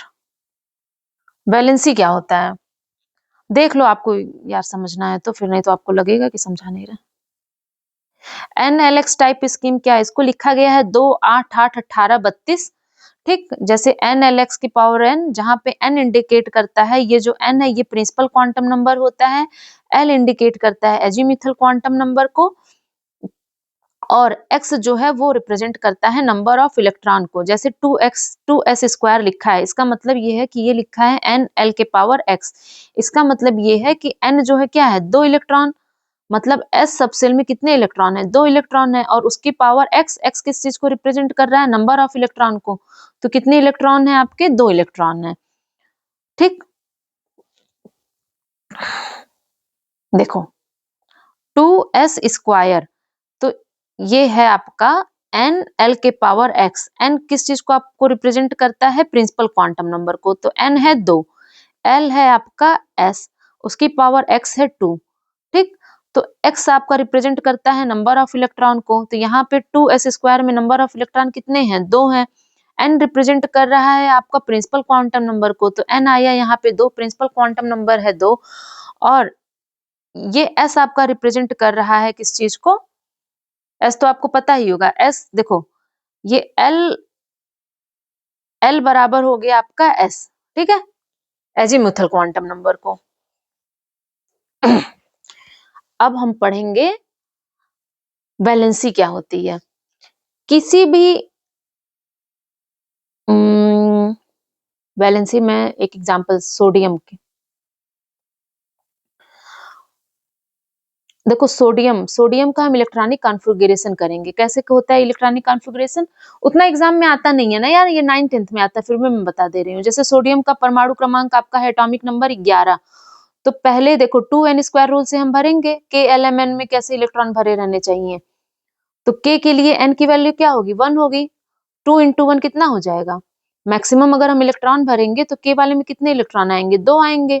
N में कितने इलेक्ट्रॉन आएंगे? 8 आएंगे। N की वैल्यू हम क्या रखेंगे? 3। तो 18 इलेक्ट्रॉन होने चाहिए, लेकिन यहाँ तो 11 ही है, तो 2 8 और 11 इलेक्ट्रॉन थे, हमने 2 इलेक्ट्रॉन भर लिए, 8 भर लिए। देखो कैसे भर रहे हैं, अगर नहीं समझ में आया। सोडियम को हमको इलेक्ट्रॉनों को भरना है, अगर हमें सोडियम का एटम दिया है और हमको इलेक्ट्रॉनों को भरना है, तो इलेक्ट्रॉन आपके भरे जाएंगे 2n स्क्वायर रूल से। अब यहाँ पे देखो, ये सोडियम के एटम का हमने न्यूक्लियस ले लिया, यहाँ है प्रोटॉन, यहाँ है न्यूट्रॉन, बाहर घूम रहे हैं इलेक्ट्रॉन बाबा। अब हमको इलेक्ट्रॉन को भरना है, तो K वाला जो सेल है उसमें कितने इलेक्ट्रॉन आएंगे बताओ? N की वैल्यू 1 होती है K के लिए, तो 2n स्क्वायर, 2 इंटू 1 का स्क्वायर, ये आया 2, तो यहाँ तो 2 इलेक्ट्रॉन हो गए, है ना। L, N की वैल्यू 2 होती है L के लिए, तो 2, 2 का स्क्वायर, 8 इलेक्ट्रॉन हो गए। 2 इलेक्ट्रॉन यहाँ हुए, 8 यहाँ हुए। सोडियम का जो आपका एटॉमिक नंबर है वो 11 होता है, तो 8 2 10, और बाहर कितने इलेक्ट्रॉन हो सकते हैं? 1 हो सकते हैं। 8 2 10 इलेक्ट्रॉन भर गए ना, 11 में से 1 इलेक्ट्रॉन बचे। ये जो एटॉमिक नंबर होता है वही नंबर ऑफ प्रोटॉन या इलेक्ट्रॉन होता है, ये रट लो आप। तो बाहरी कोश में इसके 1 इलेक्ट्रॉन हो गए बाहरी सेल में। तो अब देखो वैलेंसी आपको समझ में आ जाएगी। वैलेंसी क्या होते हैं? Electrons present in the outermost shell of an atom. Sodium के आउटर मोस्ट सेल में कितने इलेक्ट्रॉन है? 1 इलेक्ट्रॉन है। देन दो इलेक्ट्रॉन जो प्रेजेंट होते हैं किसी भी एटम के आउटर मोस्ट सेल में, उसे हम कहते हैं वैलेंस इलेक्ट्रॉन। ठीक। और वह और वैलेंसी इलेक्ट्रॉन्स प्रेजेंट होते हैं आउटर मोस्ट सेल में, वो कहलाते हैं वैलेंस इलेक्ट्रॉन। और जो आउटर मोस्ट सेल जिसमें 8 इलेक्ट्रॉन होते हैं, कोई भी आउटर मोस्ट सेल, अगर मान लो सोडियम का 8 ये वाला आउटर मोस्ट सेल होता, तो इस हम आउटर मोस्ट सेल को कहते हैं ऑक्टेट।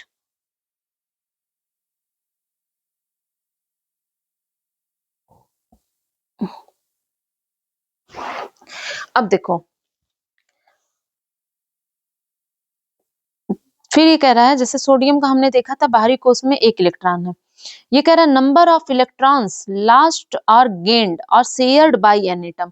जब भी कोई एटम जो है 1 इलेक्ट्रॉन ले निकाल लिया या लॉस्ट किया, गेन किया, इसने 1 इलेक्ट्रॉन निकाला, चाहे जितने भी, मान लो 1 2 3, जितने इलेक्ट्रॉन कोई एटम निकालता है, लेता है या शेयर करता है, जब तक वो स्टेबल ना हो जाए। स्टेबल होने के लिए कोई एटम जितने इलेक्ट्रॉन निकालता है या गेन करता है, ताकि वो ऑक्टेट रिसीव कर ले। And what were the octet? ये देखो ऑक्टेट क्या था, कि कोई भी आउटर मोस्ट सेल जिसमें 8 इलेक्ट्रॉन होते हैं वो ऑक्टेट कहलाता है। ठीक।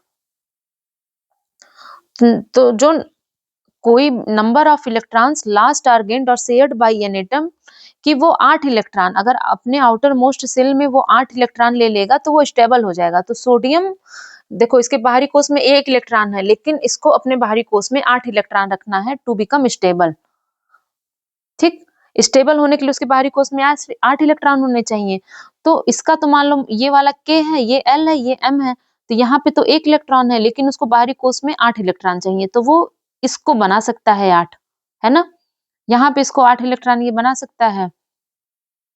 तो इसने क्या किया, 1 इलेक्ट्रॉन को त्याग दिया। आप ये कह सकते हो कि इसमें ये 7 इलेक्ट्रॉन ले सकता है। अच्छा, आप मुझे ये बताओ, इस सोडियम को किस चीज में कम एनर्जी लगेगी? 7 इलेक्ट्रॉन वो लेने में उसको ज्यादा एनर्जी लगेगी, या 1 इलेक्ट्रॉन वो आराम से निकाल सकता है? जो चीज इजिली हो वो करेगा ना। तो सोडियम अपना 1 इलेक्ट्रॉन आराम से निकाल देगा कि भाई हम 2 ही K और L तक रहेंगे। तो सोडियम की वैलेंसी क्या हुई? इसके K ऑर्बिट में 2 इलेक्ट्रॉन था, L में 8 इलेक्ट्रॉन था, M में 1 इलेक्ट्रॉन था, तो उसने अपना 1 इलेक्ट्रॉन निकाल दिया M से, तो N ने पॉजिटिव हो गया। तो 2 और 8, तो सोडियम ने 1 इलेक्ट्रॉन निकाला टू बिकम ऑक्टेट, तो इसकी वैलेंसी क्या हो गई? 1 हो गई। इसी तरह आप मैग्नीशियम की वैलेंसी बताओ कमेंट में, है ना। क्वांटम नंबर, देखो क्वांटम नंबर आपको समझ में आ जाएगा। एग्जाम में ऐसे क्वेश्चन पूछता है, प्रिंसिपल क्वांटम नंबर क्या बताता है, एजीमुथल क्वांटम नंबर क्या बताता है, कौन सा क्वांटम नंबर ओरिएंटेशन बताता है, कौन सा क्वांटम नंबर स्पिनिंग को बताता है। तो क्वांटम नंबर्स क्या होते हैं, वो सेट ऑफ 4 नंबर हैं जो देते हैं कंप्लीट इंफॉर्मेशन। पहला वो ये बताएंगे कि किसी भी ऑर्बिट की क्या पोजीशन है। जैसे हमें दे दिया कि अगर n बराबर 1 है, तो अभी हमने देखा था कि n बराबर जो 1 है वो किस चीज को रिप्रेजेंट कर रहा था, k ऑर्बिट को रिप्रेजेंट कर रहा था। तो क्वांटम नंबर पहला बताता है कि एनर्जी या पोजीशन को, दूसरा सब सेल को बताता है, तीसरा बताता है ओरिएंटेशन को, और चौथा ये बताता है स्पिनिंग को। तो क्वांटम नंबर कितने प्रकार के हैं, 4 टाइप को। अब देखते हैं हम कैसे सब सेल बता रहा है, कैसे ओरिएंटेशन, कैसे स्पिनिंग बता रहा है। Principal quantum number, principal quantum number, पहली बात देखो प्रिंसिपल क्वांटम नंबर क्या होता है आपका, पॉजिटिव इंटीजर जिसकी वैल्यू होती है n बराबर 1 2 3। एक मिनट, मुझे ना प्रिंसिपल क्वांटम नंबर की हिंदी देखने दो, सो दैट यार हिंदी मीडियम वाले भी समझते रहे ना, सबको समझ में आना चाहिए। तो प्रिंसिपल क्वांटम नंबर आपका क्या होता है, मुख्य क्वांटम संख्या।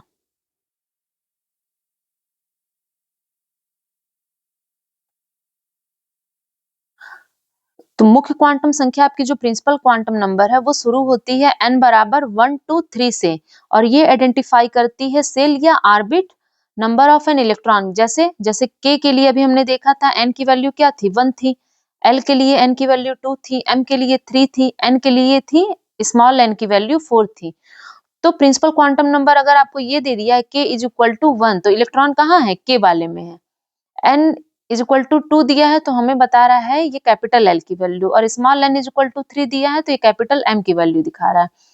और प्रिंसिपल क्वांटम नंबर बताता है साइज एंड एनर्जी किसी भी ऑर्बिटल की। तो देखो ये कह रहा है जैसे जैसे L स्मॉल n की वैल्यू बढ़ती जाती है, energy of the orbital increases. क्यों, देखो ये है आपका न्यूक्लियस, यहाँ है आपका प्रोटॉन, यहाँ है न्यूट्रॉन, बाहर घूम रहे हैं इलेक्ट्रॉन। तो जैसे जैसे ये देखो k ऑर्बिट आपका हो गया, l ऑर्बिट हो गया, m ऑर्बिट हो गया, n ऑर्बिट हो गया। तो जैसे जैसे k के लिए स्मॉल n की वैल्यू होती है 1, l के लिए होती है 2, n के लिए होती है, m के लिए होती है 3, n के लिए होती है 4। तो जैसे जैसे हम आगे बढ़ते जा रहे हैं, तो पहले तो यहाँ प्रोटॉन पे पॉजिटिव चार्ज है, इलेक्ट्रॉन पे निगेटिव चार्ज है, तो इसमें क्या होगा, फोर्स होगा, है ना, दोनों एक दूसरे की तरफ, प्रोटॉन इलेक्ट्रॉन को अपनी तरफ खींचेगा, इलेक्ट्रॉन पे नेगेटिव चार्ज है अपनी तरफ खींचेगा। लेकिन जैसे जैसे हम दूर जा रहे हैं तो दूर वाले इलेक्ट्रॉन क्या होगी, उसके पास पूरी की पूरी एनर्जी खुद की होगी, क्योंकि प्रोटॉन अब उससे दूर हो गया है। इसीलिए कह रहा है कि जैसे वैल्यू ऑफ एन इंक्रीज हो रहा है, जैसे जैसे हम दूर जा रहे हैं, ऑर्बिटल की एनर्जी क्या हो रही है, बढ़ती जा रही है। आई होप आपको समझ में आ गया। एजीमुथल क्वांटम संख्या क्या होती है, एजीमुथल को एजीमुथल ही कहते हैं। इस संख्या को ऑर्बिटल क्वांटम नंबर भी कहते हैं, या ऑर्बिटल एंगुलर मोमेंटम या सब्सिडरी एंगुलर मोमेंटम कहते हैं। प्रिंसिपल क्वांटम नंबर आपका सेल को बता रहा था, लेकिन देखो अभी हमने देखा था कि न्यूक्लियस के किसी भी एटम के जो सेंटर होता है उसको हम न्यूक्लियस कहते हैं। न्यूक्लियस के अंदर प्रोटॉन और न्यूट्रॉन चक्कर लगाते हैं, चारों ओर इलेक्ट्रॉन घूम रहे हैं, और इलेक्ट्रॉन चारों ओर कई कक्षाओं में घूम रहे हैं। तो जिसमें ये घूम रहे हैं उनको हमने कहा था सेल या ऑर्बिट, जिन्हें KLMN से रिप्रेजेंट किया गया था, और हर एक KLMN में क्या होंगे, सबसेल्स होंगे, SPDF। तो ये जो एजीमुथल क्वांटम नंबर है ये आपके रिप्रेजेंट कर रहे हैं SPDF को। तो it is use to describe subshell या angular momentum of the revolving electron. अगर आपका ये आ गया कि एजीमुथल क्वांटम नंबर किस चीज को रिप्रेजेंट करता है, तो एंगुलर मोमेंटम को। देखो लीनियर मोमेंटम क्यों नहीं है, लीनियर में कोई चीज सीधी लाइन में होती है, यहाँ इलेक्ट्रॉन क्या है, घूम रहे हैं चारों ओर ना, इन अ सर्कुलर पाथ, इसलिए हम यहाँ एंगुलर मोमेंटम पढ़ेंगे। तो L क्या होता है, 0 to n-1 होता है। L आपका होता है 0 to n-1। कैसे, देखो जैसे अगर हम ये कहें कि n इज इक्वल टू 1 के लिए L की वैल्यू क्या होगी, small n is equal to 1, मतलब k के लिए इसकी एजीमुथल क्वांटम नंबर की वैल्यू क्या होगी, तो एजीमुथल क्वांटम नंबर होता है 0 से n-1। तो L की वैल्यू क्या आ गई, 0 आ गई, मतलब एक ऑर्बिट है S। फिर ये कह रहा है कि अगर मान लो L के लिए, तो L के लिए स्मॉल n क्या होता है, KLMN। K के लिए n था 1, L के लिए था 2। अब हम कह रहे हैं कि L के लिए स्मॉल n 2 होता है, तो हमें निकालनी है एजीमुथल क्वांटम नंबर निकालिए L के लिए। तो 0 से n-1 होता है एजीमुथल, तो 0 से स्मॉल n-1, 2-1, तो 0 और 1। तो यहाँ कितने आपके सबसेल हो गए, 2 सबसेल हो गए, ठीक है।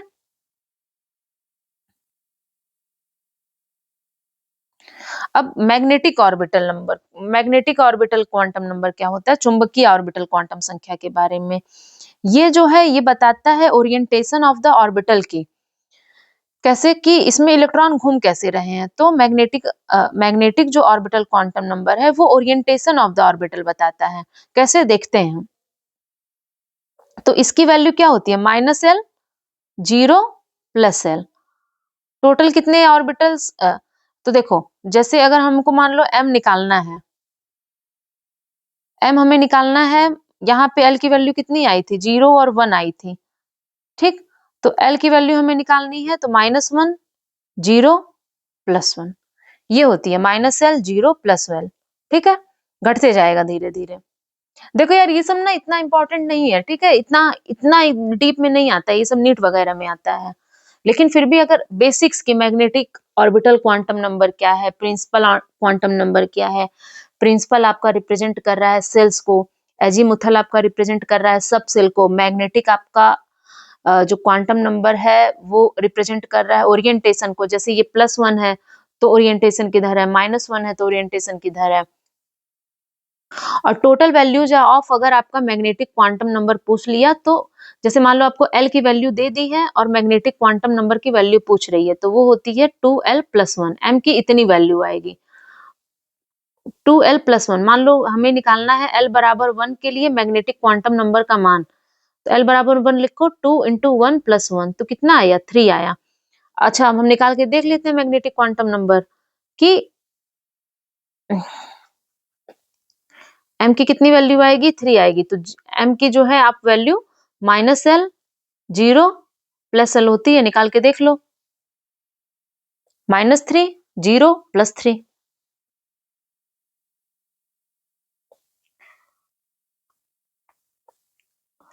इलेक्ट्रॉनिक एक मिनट, चलो छोड़ो उसको। अब हम पढ़ते हैं इलेक्ट्रॉन स्पिन क्वांटम नंबर। तो स्पिन क्वांटम नंबर क्या होता है, किसी भी इलेक्ट्रॉन का स्पिन, कि इलेक्ट्रॉन जो है नॉर्मली रिप्रेजेंट होते हैं 2 स्पिन से, एक ऊपर की तरफ एक नीचे तरफ।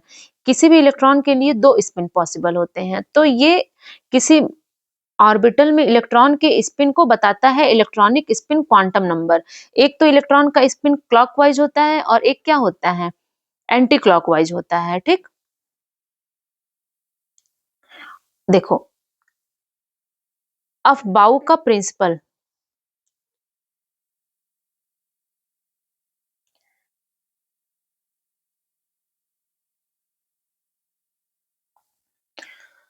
तो अफबाउ का प्रिंसिपल बहुत सारे एग्जाम में कई बार पूछा जा चुका है।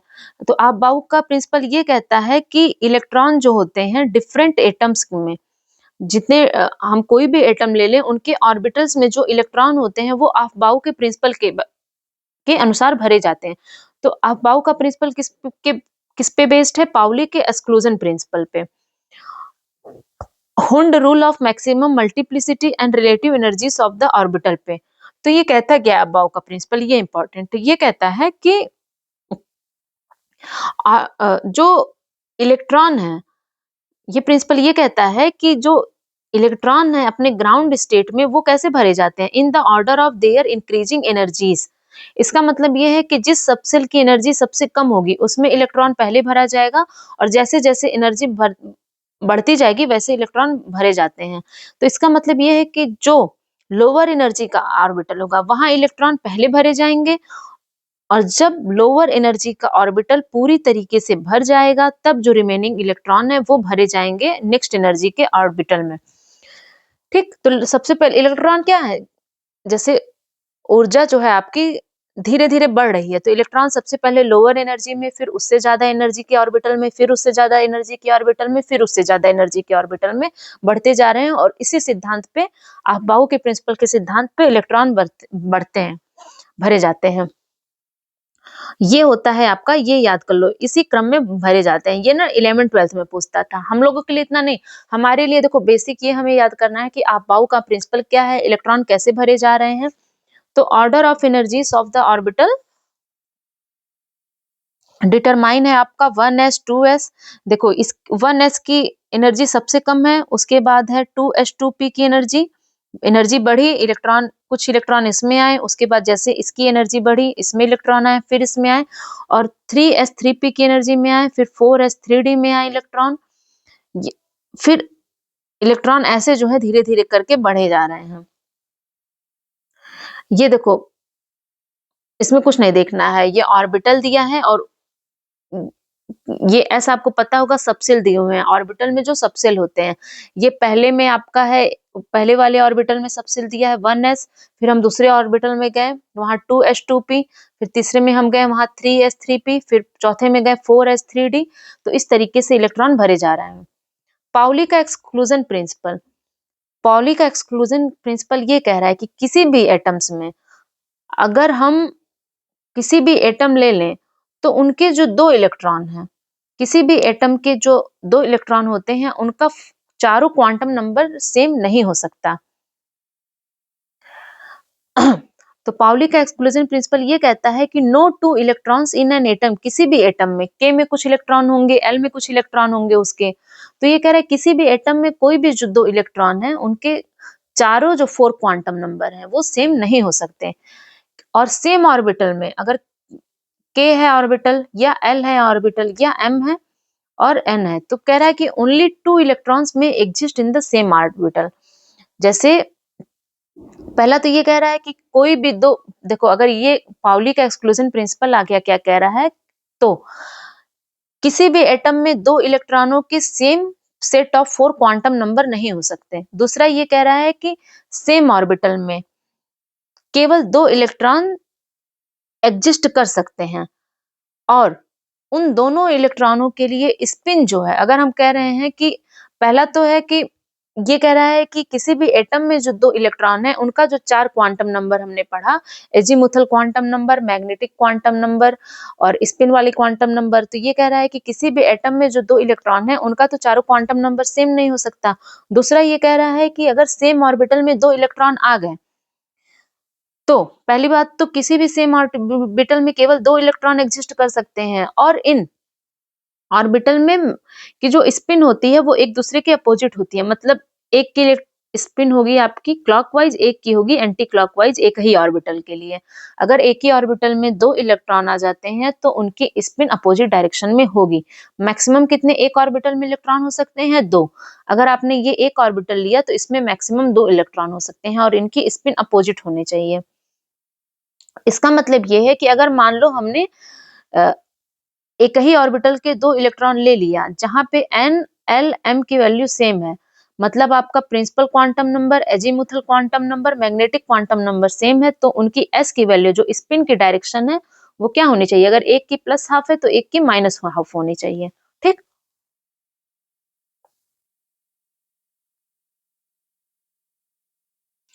Hund rule of maximum multiplicity. तो हुंड का नियम क्या कहता है?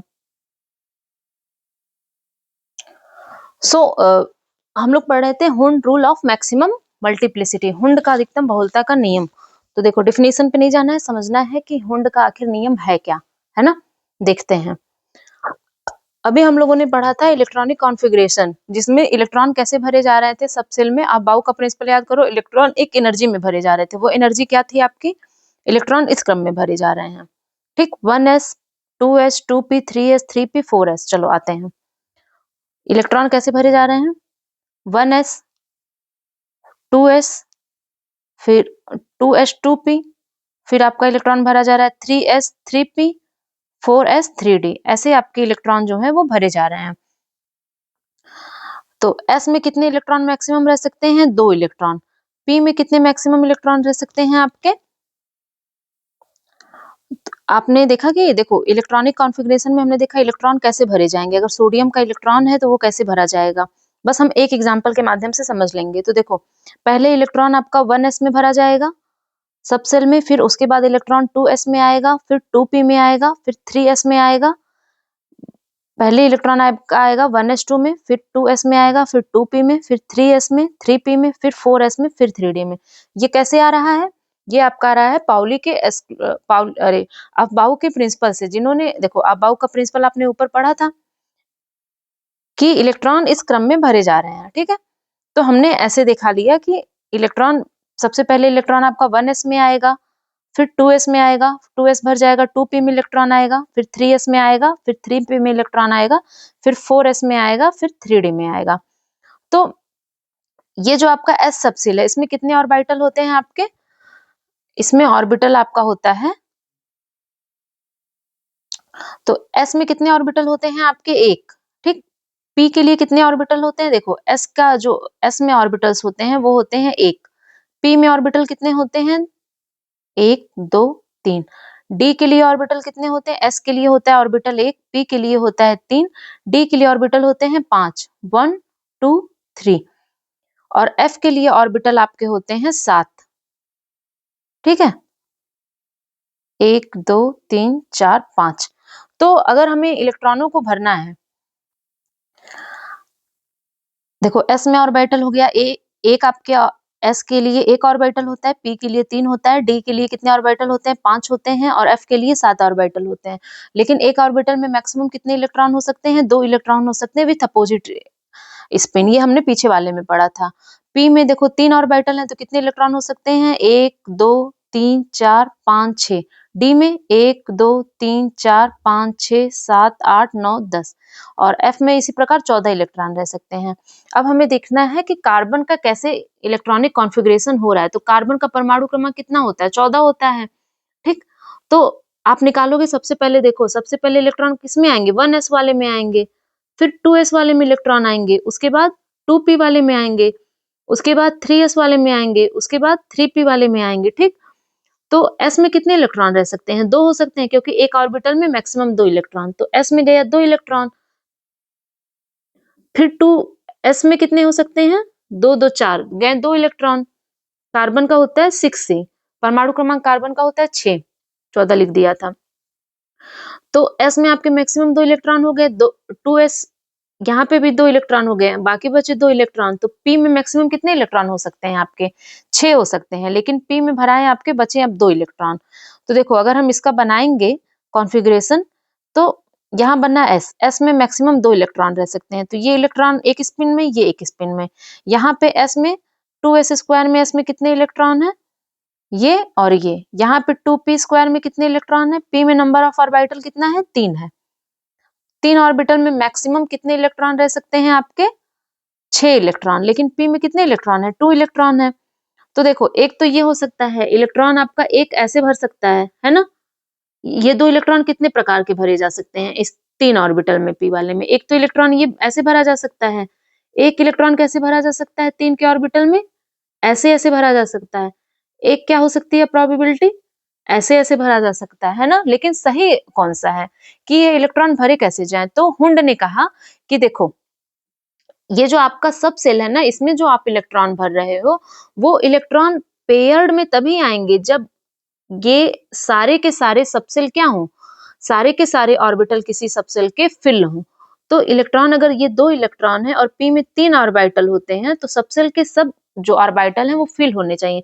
तो ये 2 इलेक्ट्रॉन भरेगा पहली बात तो इस सबसेल के सारे ऑर्बिटल क्या होते हैं? फिल होने चाहिए एक इलेक्ट्रॉन दूसरे के पैरेलल। तो अगर यहाँ 2 इलेक्ट्रॉन है, तो पहला आपने यहाँ इलेक्ट्रॉन डाला और दूसरा इलेक्ट्रॉन आपने यहाँ डाला।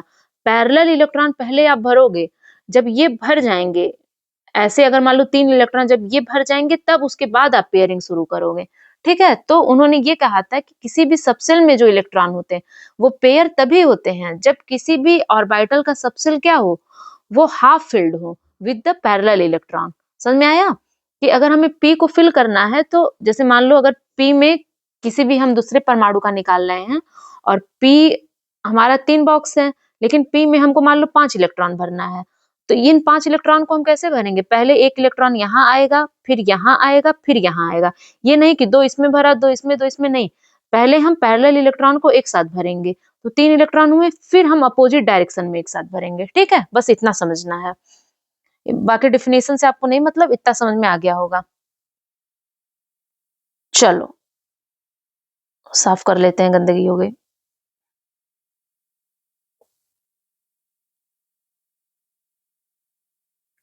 देखते हैं आगे। Molecular mass. मॉलिक्यूलर मास क्या होता है आपका? It is the sum of atomic masses of all the elements present in a molecule. किसी भी मॉलिक्यूल में जो एलिमेंट्स प्रेजेंट होते हैं, उन सब का अगर हम एटॉमिक मास लेते हैं तो वो होता है मॉलिक्यूलर मास।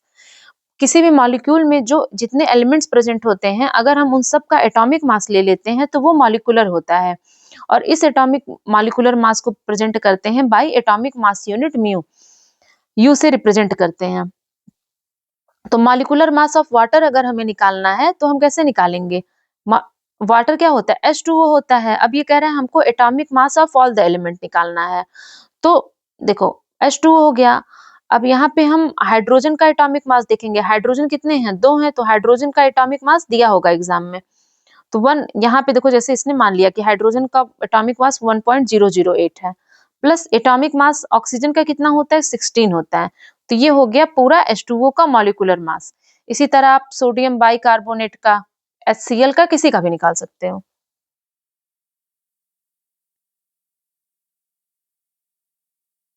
जैसे यहाँ पे इसने NaCl का निकाला है, तो एटॉमिक मास ऑफ सोडियम, यहाँ पे एक सोडियम है 1, और इनटू सोडियम का एटॉमिक मास 23, ठीक, प्लस 1 क्लोरीन, और फिर 35.5 एटॉमिक मास यूनिट। तो ये पूरा NaCl का एटॉमिक मास इसने निकाला है, ठीक है? इतना नहीं पूछता है यार किसी एग्जाम में आप लोगों की, ये नीट वगैरह का पूछता है। आप अभी ये जानते जाओ बस क्या क्या होता है ना? मोल। मोल की जो थियरी थी वो किसने दी थी? ओस्टवाल्ड ने दी थी, ठीक है? तो किसी भी स्पीसीज का 1 मोल क्या होता है? किसी भी स्पीसीज का 1 मोल जो है वो क्वांटिटी होता है नंबर में, जिसका मास इक्वल होता है एटॉमिक या मॉलिक्यूलर मास इन ग्राम के बराबर के। और 1 मोल बराबर किसके होता है आपका? देखो, 1 मोल एक संख्या है। 1, जैसे अगर हम ये कह रहे हैं कि 1 मोल हाइड्रोजन, तो कितने हाइड्रोजन है? इतने हाइड्रोजन है। बस इतना हमको समझना है कि अगर हम कह रहे हैं 1 मोल हीलियम है, तो इतना मोल हीलियम है, इतने हीलियम है, 6 × 10⁻23। और इसी मोल को हम कहते हैं आवागाड्रो कांस्टेंट, और which was given by Amedeo Avogadro. Not important.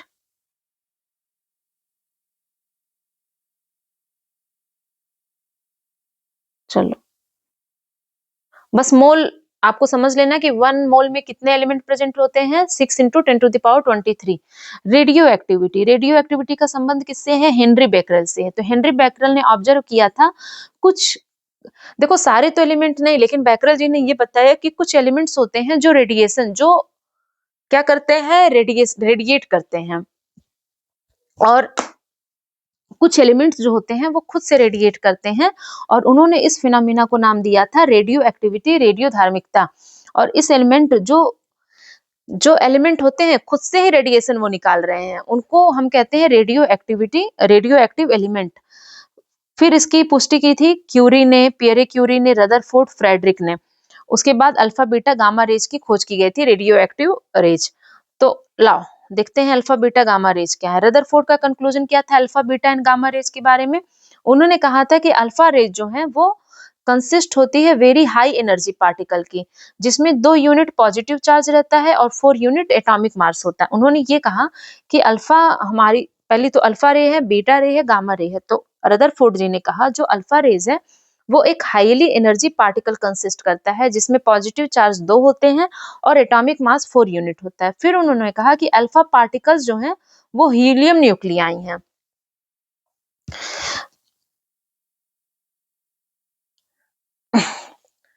उन्होंने ये कहा कि अल्फा पार्टिकल क्या है? हीलियम न्यूक्लियाई हैं। क्यों? क्योंकि जब अल्फा पार्टिकल्स को, ये हमारे जो अल्फा पार्टिकल हैं, अगर हम इनमें 2 इलेक्ट्रॉन दे देते हैं तो ये यील्ड करते हैं हीलियम गैस को। तो इसीलिए इन्होंने अल्फा पार्टिकल को हीलियम न्यूक्लियाई का नाम दिया। ठीक है, जैसे कि हीलियम का कोई न्यूक्लियाई है, उसमें इन्होंने ये कह रहे हैं कि अगर हम अल्फा पार्टिकल है और उसमें हमने उसको 2 इलेक्ट्रॉन दे दिया तो ये हीलियम का गैस बना रहा है। फिर उन्होंने कहा बीटा रेज क्या होते हैं? बीटा रेज जो हैं वो नेगेटिवली चार्ज पार्टिकल होते हैं। तो अगर एग्जाम में ये आ जाए कि अल्फा पार्टिकल, इसमें से हीलियम गैस किसको कहते हैं? तो alpha particle combined with 2 electron is yield helium gas. Alpha में कौन सा चार्ज होता है? पॉजिटिव चार्ज होता है। बीटा में कौन सा चार्ज होता है? नेगेटिव चार्ज होता है। एंड गामा, गामा जैसे एक्सरे होता है ना, वैसे ही gamma are high energy radiation, लेकिन वो न्यूट्रल होते हैं नेचर में और उसमें पार्टिकल्स नहीं होते हैं। ठीक, पेनिट्रेटिंग पावर के एग्जाम से पेनिट्रेटिंग पावर कौन सबसे तेजी से भेज सकता है? तो ये एग्जाम में आया है। तो अल्फा पार्टिकल की पेनिट्रेटिंग पावर सबसे कम होती है, पॉजिटिव चार्ज है, उसके बाद बीटा की होगी। बीटा की पेनिट्रेटिंग पावर कितना तेजी से भेज सकता है किसी चीज को, अल्फा से ज्यादा होगी। और गामा रेज क्या है? देखो gamma rays high energy radiation है और उसमें कोई भी पार्टिकल नहीं कंसिस्ट है। हल्का है तो और तेजी से जाएगा, पतले लोग तेजी से दौड़ते हैं ना, तो 1000 times more than gamma rays होता है, अल्फा पार्टिकल होता है। ये देखो कई बार एग्जाम में पूछा गया है, इसको रट्टा मारना है। ठीक है, देखते हैं कुछ समझाने लायक दिया है। Properties of alpha beta and gamma rays. तो नेचर अल्फा रेज के बारे में, helium nucleus consisting of 2 protons and 2 neutrons. Alpha rays क्या होते हैं? हीलियम न्यूक्लियस होते हैं जिसमें 2 प्रोटॉन होता है, 2 न्यूट्रॉन होता है। अल्फा पे चार्ज क्या होता है? पॉजिटिवली चार्ज होता है और चार्ज ऑफ हर एक अल्फा पार्टिकल +2e होता है। Ionising power, ionising power alpha की क्या होती है? बीटा से ज्यादा होती है, 100 टाइम बीटा से ज्यादा और 10,000 टाइम गामा से ज्यादा होती है। पेनिट्रेटिंग पावर क्या होती है? इसकी किसी भी चीज को भेदने की क्षमता क्या होती है? लो होती है। इलेक्ट्रिक और मैग्नेटिक फील्ड पे अल्फा रेज का क्या इफेक्ट होता है? अल्फा रेज अगर किसी भी फील्ड में, whether it is kept in electric field और magnetic field, it is deflected.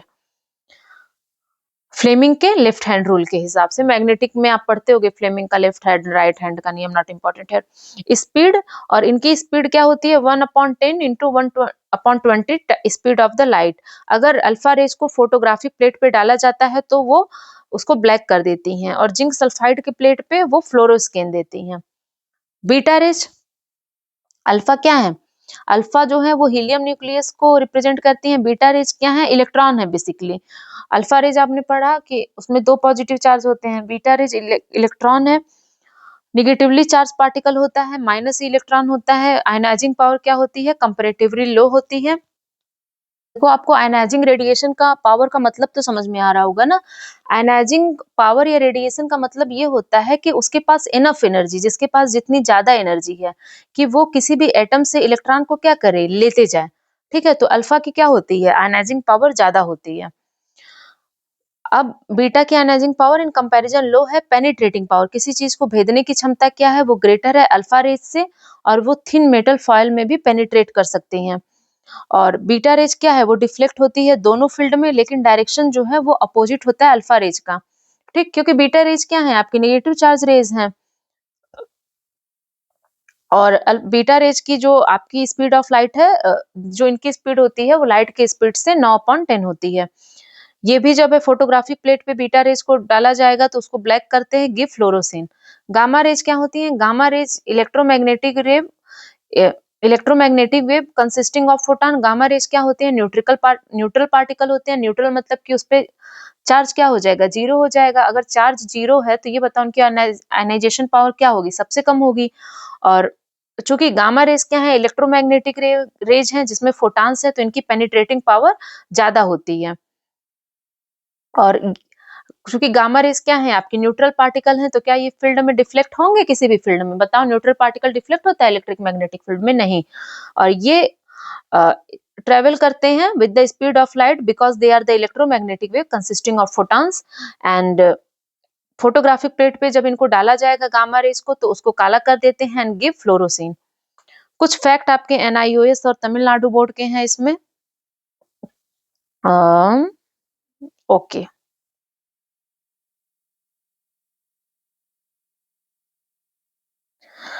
देखो क्या फैक्ट है? पहला कह रहा है कि किसी भी एटम के मास को हम एनर्जी में कन्वर्ट कर सकते हैं, E is equal to m into c square से। ठीक, नॉट इम्पोर्टेंट। अच्छा देखो, relative atomic mass of an element, किसी भी एलिमेंट का जो रिलेटिव एटॉमिक मास होता है वो क्या होता है? एवरेज मास ऑफ इस isotope to 12th part of the mass of carbon 12 atom. अगर किसी भी एलिमेंट का हमको रिलेटिव एटॉमिक मास पता करना है तो ये रेशियो किसका होता है? कार्बन 12 के आइसोटोप के 12वें पार्ट, इसका जो एवरेज मास होता है, रिलेटिव किसी भी एलिमेंट का जो रिलेटिव एटॉमिक मास होता है वो रेशियो किसका होता है? इसकी आइसोटोप का हम एवरेज मास लेंगे divided by 1/12 part of the mass of one carbon. ठीक है, नॉट इम्पोर्टेंट। अच्छा, एटॉमिसिटी क्या होती है? आणविक, एटॉमिसिटी शायद परमाणुविकता। जो किसी भी मॉलिक्यूल्स में जो नंबर ऑफ एटम्स प्रेजेंट होते हैं वो एटॉमिसिटी होती है। होमो एटॉमिक मॉलिक्यूल होते हैं जिसमें सिमिलर काइंड ऑफ एटम होते हैं। हेट्रो एटॉमिक मॉलिक्यूल जो डिफरेंट एलिमेंट्स का बना होता है। पॉली एटॉमिक मॉलिक्यूल जिसमें 3 से ज्यादा एटम होते हैं उसे हम पॉली एटॉमिक मॉलिक्यूल कहते हैं।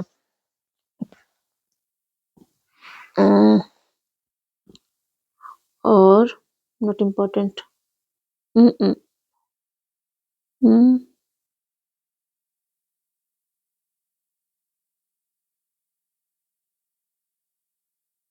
नंबर ऑफ मोल आपने पढ़ा था, नंबर ऑफ मोल जो है वो अवागाद्रो नंबर होता है, 6 इंटू 10⁻23 होता है। ठीक है, अवागाद्रो लॉ ये कहता है कि equal volume of all the gases under similar condition of temperature and pressure contain equal number of molecule. अगर हम सारी गैसेस को इक्वल कंडीशन ऑफ टेम्परेचर और प्रेशर में रख रहे हैं तो उनमें इक्वल नंबर ऑफ मॉलिक्यूल होंगे। ठीक, चलो। सो जिनको भी, अब तो 17 एग्जाम 10 दिन बाद है। फर्दर अगर आपको बीपीएससी की टेस्ट सीरीज ज्वाइन करनी है तो we have 15 test paper at the cost of 919, जो आपको हमारे द कॉन्सेप्चुअल आईएएस ऐप में मिल जाएंगे।